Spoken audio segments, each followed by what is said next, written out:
Hey everybody, this is Mike Schrank. Welcome to this series of 10 bot demos and code reviews for the book, Developing Bots with Selenium Python.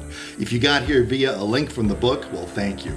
If you got here because you used a shared link, well, thank you as well. But please remember to like and subscribe below.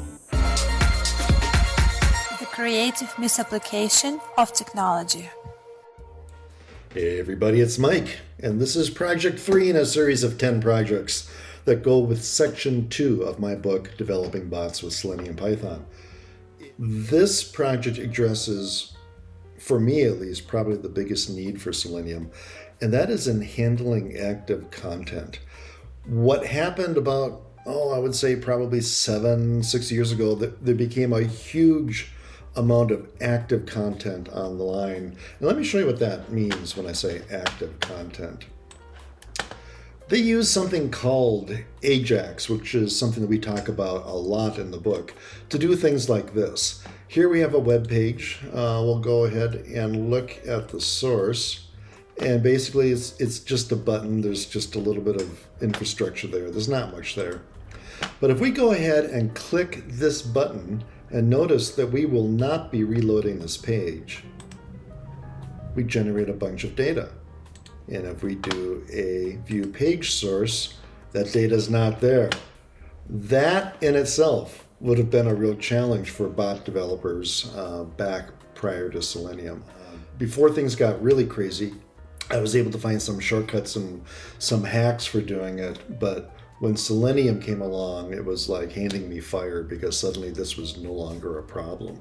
Let me show you how this works. Let's do a code review. This is the first time we're doing a bot inside the framework. Remember the last project talked about a framework that we were going to build all these new bots inside of? That's what we're doing right now. So this bot exists within the payload of the framework.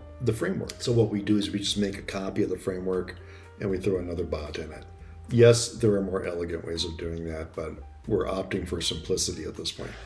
What does this bot actually do? Well, it comes along and it loads a URL, and we're going to identify what that URL is, and then we're going to write that off to the log, and then we're going to do a get of that URL. And remember, anytime we want to do anything with WebDriver, we have to address it as driver. So this is driver.get URL.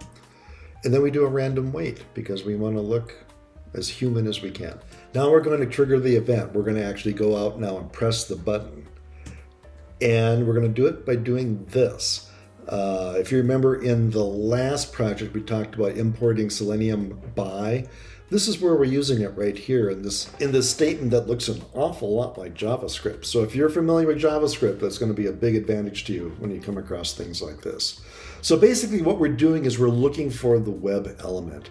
And this particular one has an ID. In other words, there's an HTML thing that says ID equals btn number 1. We're going to go ahead and we're going to find that element, and then we're going to click on it with that click method.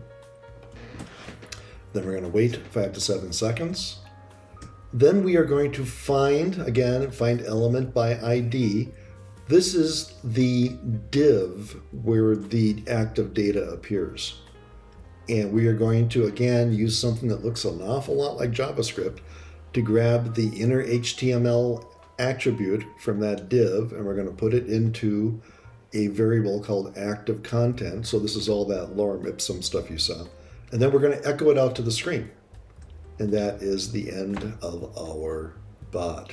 By the way, I'm not sure we went over what the payload does for a graceful exit, but it basically calls a function in libbot to handle that.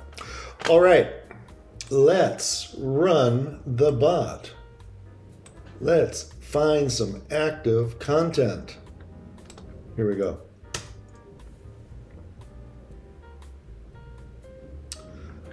I'll move this down here. So it loaded the page, it hit the button, and now it should echo up down here. There it is, the text that was on the page. That is it. That is a demonstration of how Selenium is able to capture active data. The next project, we're actually going to buy something at a store. Hang on for that.